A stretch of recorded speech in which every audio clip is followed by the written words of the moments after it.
Olá, bem-vindos ao podcast Deuses e Devotos. Meu nome é Marcos André, eu sou professor de História e este é o episódio de número 5 do podcast Deuses e Devotos, um podcast dedicado à história das religiões. E nesse episódio de número 5 eu vou fazer algumas considerações sobre a história das heresias, fazendo um recorte entre os séculos I e século VII. Bom, preciso antes de tudo definir o que seria heresia. É um termo utilizado para descrever uma doutrina, uma ideia, que se desvia dos ensinamentos oficiais ou da ortodoxia de uma religião, especialmente no contexto do cristianismo. Essa palavra vem do grego aeresis, que originalmente significava escolha ou opção, mas no contexto religioso ele passou a designar uma escolha contrária à verdade estabelecida por autoridade eclesiástica. E quando a gente fala em autoridade eclesiástica, nós já estamos aí entendendo que a religião está institucionalizada. E quando a religião está institucionalizada, é lógico que existe um corpo doutrinal que deve ser seguido. Qualquer oposição que surja em contraponto contra esse corpo doutrinal, ele vai ser classificado como uma heresia. E como a religião vai estar já mais tarde institucionalizada e vai ser um poder de Estado, muitas pessoas foram condenadas pelo crime, passa a ser um crime a heresia. Então, qualquer prática, qualquer crença que contradiga essas verdades fundamentais que são definidas pela Igreja, vai ser classificado como heresia. Então, as heresias surgiram como resposta a algumas interpretações alternativas a questões teológicas da natureza de Cristo, como a Trindade, a graça divina e a salvação. Essas divergências eram vistas como perigosas, porque comprometiam a unidade da fé e, em muitos casos, a identidade cristã. E como que a Igreja, ao longo do tempo, depois de institucionalizada, ela vai combater isso através dos concílios, dos debates teológicos, em períodos posteriores, e até mesmo a aplicação de sanções civis e eclesiásticas. Embora a heresia seja considerada uma violação da ortodoxia, o estudo das heresias também demonstra como os debates internos foram cruciais para o desenvolvimento e consolidação das doutrinas cristãs. Bom, no início, o cristianismo ele era uma vertente, ele se origina no caso do judaísmo. Existe um movimento com Jesus de Nazaré e existe um movimento depois de Jesus de Nazaré. Esse movimento ele passa a crescer e vai se estendendo em algumas outras regiões, principalmente ali nos povos de língua grega, Então ele vai absorver a cultura helênica. Esse movimento ele vai absorver até mesmo culturas pagãs. Isso vai ter uma influência. Então começa a haver certas divergências. Dentro de Jerusalém, você já vai ter alguns grupos que vão entrar em debate, principalmente com os apóstolos, como Tiago e Pedro. Tiago, que era irmão de Jesus, e Pedro, o apóstolo que dá início aí a esse movimento, continuidade ao movimento de Jesus de Nazaré. E existiam ali já dentro desses debates algumas controvérsias. Existia um grupo que defendia a tese de que, como Jesus era judeu, as leis judaicas não poderiam ser violadas. Então, por exemplo, a circuncisão, que é uma prática judaica, ela teria que ser seguida pelos novos adeptos das religiões cristãs que não vinham de origem judaica, como, por exemplo, os povos helênicos. Então, isso vai gerar uma grande controvérsia. Existia um outro grupo mais moderado, esse grupo, sim, liderado por Tiago e Pedro, os apóstolos, e eles diziam que não, que esses povos de outra cultura eles não eram obrigados a seguir, tinham que seguir a lei, as palavras que o mestre, que Jesus de Nazaré havia promulgado, deixado para eles. E havia um outro grupo, por um outro lado radical, que defendia que as questões judaicas deviam ser todas deixadas de lado e o que interessava mesmo era somente a palavra de Jesus de Nazaré. O resto não interessava. Então isso já derruba o mito, né, um mito romântico de que a chamada, entre aspas, igreja primitiva era um mar de rosas. Não, havia muito embate, sim. Isso é comprovado historicamente, isso é possível comprovar historicamente, porque se não fosse possível, o cristianismo não tinha sido multifacetado como ele é até os dias atuais. Nós não podemos tratar o cristianismo como o cristianismo e sim os cristianismos. Por quê? Porque vão haver, ao longo do tempo, várias interpretações, e isso já está dentro da origem do cristianismo. A própria disputa ideológica e doutrinária de certos grupos vai fazer com que o cristianismo já nasça multifacetado. Alguns defendem uma tese, outros defendem outra tese. A expansão de igrejas para outras regiões, de grupos que vão sendo criados em outras regiões e que têm culturas diferentes da cultura judaica, essa cultura desse povo não morre. Apesar de absorver a palavra, a mensagem, a cultura não morre dentro do povo. Então vai haver aí um caldeirão, um candinho de mistura de coisas que vão influenciar na interpretação das palavras. E certos grupos vão defender uma linha, outros grupos vão defender outra linha de pensamento. E com o passar do tempo, as discussões sobre essas questões, principalmente sobre a natureza de Jesus, a questão da Trindade, né? Elas vão ser discutidas e vão ser interpretadas de maneira diferente. Então, a doutrina ela vai ser criada a partir disso. E é lógico que aquele corpo de presbíteros que vão estar alinhados com o Estado, e a religião passa a ser uma religião de Estado, essa doutrina uma doutrina vai ser defendida e, enfim, vai ser a doutrina dominante. Qualquer um que venha se contradizer, se contrapor essa doutrina dominante, ele vai ser classificado como um herege. E essa influência, desde o início do período chamado patrístico, dos primeiros padres da Igreja, ela vai se refletir, inclusive, com mais rigor na Idade Média. Então, o cristianismo primitivo, entre aspas, ele busca definir essa identidade, essa doutrina. Ele vai enfrentar esses desafios, conforme eu falei, e tem essa falta dessa estrutura teológica e cristológica consolidada, né? Muito diferente do que existe hoje. Então isso abre espaço, né, para surgir essas interpretações divergentes, né, dos ensinamentos de Jesus, que causaram um grande transtorno para a compreensão da fé cristã na sua origem, né, fé cristã inicial. Então, eu vou exemplificar alguns casos, né, algumas ideias, e no final eu vou falar sobre como que citar algumas obras que combatem essas ideias, tá? Então nós vamos ter aí o gnosticismo, já surgindo no século I, né, que é uma busca por um conhecimento secreto. Então o gnosticismo ele se caracteriza por uma crença de um conhecimento especial, revelado apenas a alguns iniciados, que os elevava espiritualmente acima dos demais cristãos. Essa revelação negava a encarnação de Jesus, alegando que o corpo, sendo material, era mal. Então o corpo é uma coisa ruim, né? E, portanto, um logos divino não poderia habitar um corpo. Então a doutrina ela defendia ainda um dualismo radical entre o espírito bom e a matéria má, incentivando jejuns, abstinências para purificar a alma. Então o gnosticismo ele está respaldado em ideias pré-existentes, né, como o platonismo, que contribuiu para a sua popularidade. Depois, ali no século III, nós vamos ter o maniqueísmo, né? É uma batalha entre a luz e trevas, né?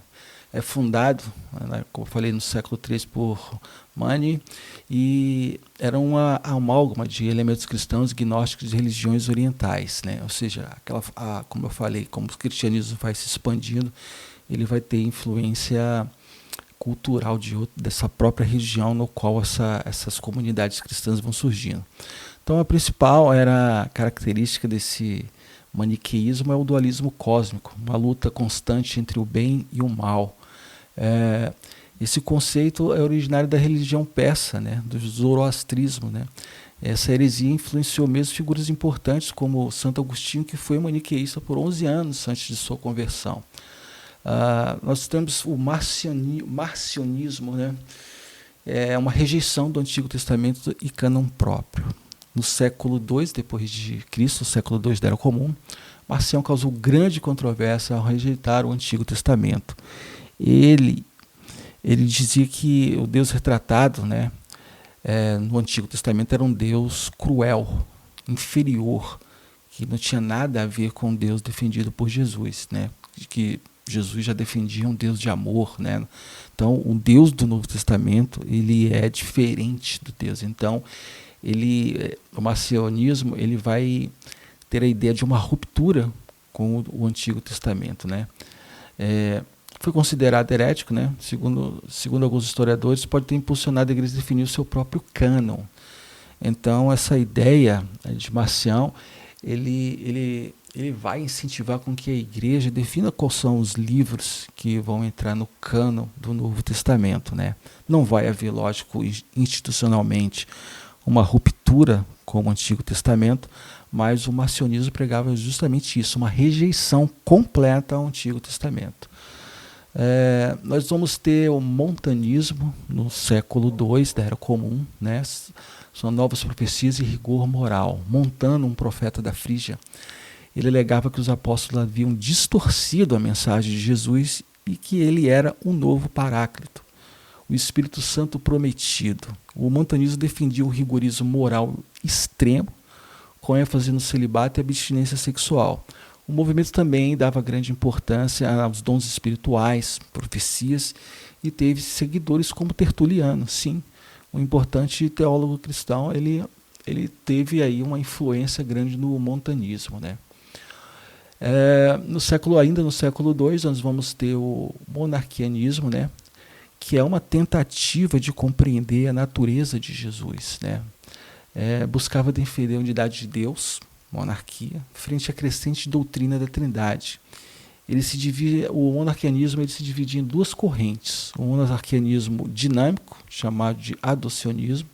Jesus, para eles, era um homem comum, adotado por Deus em seu batismo, recebendo logos divinos e realizando grandes obras, mas perdendo na crucificação. Então, para essa corrente aí, Jesus era um homem normal, como qualquer outro, ou seja, nasceu normal, viveu normal, um homem normal, mas no ato do seu batismo, ele recebe o logos divino, né, para realizar a obra que realizou. E ele vai perder isso na crucificação. Bom, uma outra vertente do monarquianismo é o monarquianismo modalista, né? Deus é um ser único que se manifesta de diferentes modos, como Pai no Antigo Testamento, como Filho em Jesus e como Espírito Santo após a ascensão. Então, ambas essas formas foram condenadas pela igreja, né?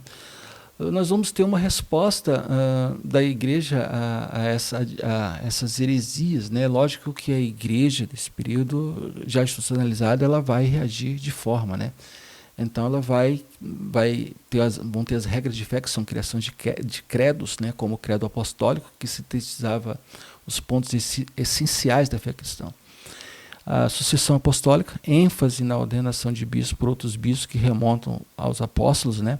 Ou seja, já há uma organização não somente doutrinária, mas do que vai definir o corpo dessa igreja, né?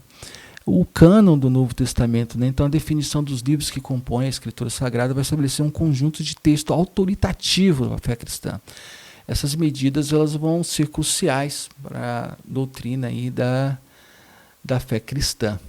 Então, assim, a gente tem que falar sobre isso, é uma questão não só ideológica, mas uma questão política também. Há uma questão de poder dentro dessa dinâmica aí que vai acontecer no cristianismo, né? Então, não tem como fugir. É uma religião, sim, uma religião de poder, uma religião que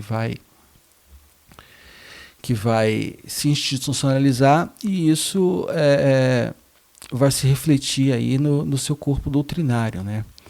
A gente pode falar, exemplificar outros tipos, né, de heresias que foram muito comuns, né? Nós vamos ter aí, por exemplo, a questão de Ário, né, e o seu arianismo, né? Nós vamos ter durante o século I ao século VII, nós vamos ter várias questões. Por exemplo, no nestorianismo, né, ele foi atribuído a Nestório, ele separava a natureza humana e divina de Cristo, né, a ponto de quase transformá-lo em pessoas distintas. O monofisismo, defendido por Eutíquio, por exemplo, afirmava que Cristo tinha apenas uma natureza, que era o resultado da fusão entre a humana e a divina. Então, ambos foram condenados em concílios ecumênicos, o de Éfeso em 431 e de Calcedônia em 451 da Era Comum. Eles estabeleceram uma doutrina de duas naturezas, divina e humana, unidas em uma só pessoa. O monoteísmo foi a última heresia do período patrístico, né? Ele tenta resolver as disputas cristológicas afirmando que Cristo tinha sim duas naturezas, mas apenas uma vontade divina. Essa doutrina foi condenada no terceiro concílio de Constantinopla em 681 da Era Comum, que reafirma a existência das duas vontades de Cristo, né? E como não posso deixar de destacar, nós temos Prisciliano, que foi um bispo cristão do século IV, nascido da Península Ibérica, e se tornou uma figura bastante histórica dentro da igreja. Ele é conhecido por ser o primeiro herege a ser executado pela autoridade civil, marcando um momento significativo na relação entre a igreja e o Estado, na aplicação de sanções contra as heresias. E quem foi Prisciliano? Ele liderava um movimento ascético que enfatizava críticas rigorosas, jejuns frequentes, abstinência sexual, a busca de uma espiritualidade, vamos dizer assim, mais pura. Ele também defendia um estudo profundo das escrituras, inclusive textos apócrifos, né? Aqueles textos que não entraram no cânon. Sua pregação atraiu muitos seguidores, mas também levantou suspeitas e críticas entre eles da igreja por suas interpretações teológicas e práticas consideradas desviantes. Então, ele vai ser acusado de adotar elementos gnósticos e maniqueístas, as heresias que enfatizavam, né, o dualismo entre o bem e o mal, e rejeitavam o mundo material como algo essencialmente mal. Além disso, ele foi acusado de práticas mágicas e de ser demasiadamente rígido em seus ensinamentos ascéticos. A combinação dessas acusações leva a um julgamento em que ele foi condenado como herege. E Prisciliano e alguns de seus seguidores foram levados ao tribunal do imperador romano Máximo, em Trier, na Alemanha, após serem declarados culpados de heresia e feitiçaria. Olha que grave, né? Eles foram sentenciados à morte. Prisciliano foi executado por decapitação em 385 da Era Comum, juntamente com alguns de seus seguidores. A execução ela vai se tornar um exemplo, né? E refletiu esse envolvimento, lógico, do poder civil e da repressão estatal junto às heresias, né? Então é a igreja institucionalizada, um braço do Estado agindo de forma violenta para confirmar a sua heresia, né? Confirmar essas heresias e qualquer coisa que se oponha à sua doutrina, né? Então a condenação de Prisciliano foi impulsionada tanto por razão teológica quanto política, né? Os opositores eclesiásticos no Tribunal Imperial para neutralizar. Então já há uma disputa de poder interna. Então um grupo não vai aceitar as ideias dele, vai denunciá-lo, né, ao poder estatal. A igreja já, nesse período já está ligada ao Estado, já é um braço do Estado, e ele acaba sendo executado, né? Isso vai gerar crítica mesmo nos adversários, de alguns adversários, né? Personalidades como Santo Ambrósio de Milão e São Martinho de Tours, eles condenaram o uso da pena de morte contra a heresia, argumentando que era inapropriado que a igreja recorresse à violência. Isso iniciou um debate dos limites da intervenção do Estado em questões religiosas e lança a luz sobre perigos de misturar o poder secular sobre o poder eclesiástico, né? Apesar da sua execução, Prisciliano ele foi venerado por muitos na sua terra natal como um mártir, né? Ele se torna o símbolo dessa tensão da autoridade religiosa, da liberdade de consciência, bem como todos os desafios que a igreja vai ter que lidar com essas questões internas, né? Então, os seguidores vão continuar conhecidos, né, como priscilianistas, e eles continuam a praticar e divulgar suas crenças, né, especialmente na Península Ibérica e no sul da Gália. O movimento mais tarde tem uma reabilitação parcial dentro do contexto histórico religioso da época, né? Então vai haver sempre uma perseguição, vai haver sempre uma disputa, mas o movimento ele não morre, né? O priscilianismo ele vai ser condenado formalmente em diversos concílios regionais, como o Concílio de Toledo, no ano de 400, e o Concílio de Braga. São concílios mais locais, né? Mas essas ideias nunca foram completamente erradicadas, né? E, em vez disso, passou por um processo de assimilação e transformação que levou a uma sua reabilitação parcial. Então, vai haver aí um declínio das perseguições, né? O movimento perde força política e numérica, as perseguições tornam-se menos intensas, né? Influência de outros movimentos locais, né? Ele vai ter uma valorização do ascetismo e da simplicidade de vida. Essas práticas influenciam certos movimentos monásticos posteriores, né? Então, reabilitação por comunidades locais e algumas regiões da Península Ibérica, especialmente na Galícia. Prisciliano foi gradualmente reinterpretado como líder espiritual e não apenas como um herege. E vai haver aí uma tolerância religiosa mais aprofundada. Então, esses são alguns exemplos de movimentos ditos heréticos que aconteceram entre os séculos I e o século VII, né? Temos ali também a questão do arianismo, temos toda essa questão. E mais tarde o grande autor, né, o grande ideólogo, né, da ortodoxia cristã vai ser Irineu de Lyon, né, que é um teólogo cristão de grande importância. Ele vive no século II da Era Comum. É considerado um dos padres apostólicos. Ele desempenha um papel crucial na defesa da ortodoxia cristã e contra todas essas heresias, né, que surgiram. E a sua obra mais famosa é a obra chamada Contra Heresias, né? Esse é um tratado que é bastante extenso, ele tem 5 volumes, no qual Irineu de Lyon se dedica a refutar as diversas doutrinas gnósticas, né, que no início ameaçavam a unidade e como ele falava, da pureza da fé cristã, né? Os gnósticos, com suas complexas cosmologias e dualismos, negavam a divindade de Jesus e a importância da encarnação, segundo a obra. Bom, os principais pontos abordados é a importância da tradição apostólica. Ele defendia a ideia de que a verdadeira fé cristã era transmitida de forma ininterrupta desde os apóstolos através da sucessão episcopal. Refutação ao gnosticismo, ele se dedicou a expor todas as contradições e erros presentes, segundo suas ideias, das correntes gnósticas, demonstrando incompatibilidade de suas ideias com os ensinamentos bíblicos, né? A defesa da encarnação e da redenção. Irineu, ele enfatizava a importância da encarnação de Jesus como o único meio de salvação da humanidade. E ele argumentou que, ao se tornar homem, Cristo reconciliou a natureza humana com Deus.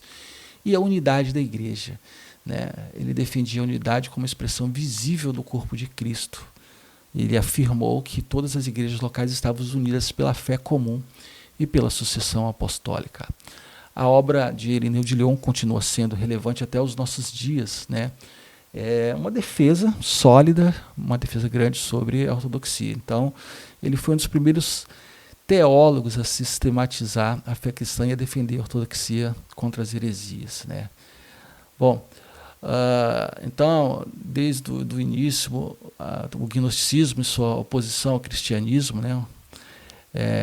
A tradição apostólica vai ser defendida, a importância, a garantia, a unidade da igreja, a unidade, a proteção contra as heresias, e ele vai influenciar outros teólogos já da Idade Média, como Agostinho de Hipona, Atanásio de Alexandria, teólogos medievais, né, ele vai defender, ele vai influenciar esses teólogos, né?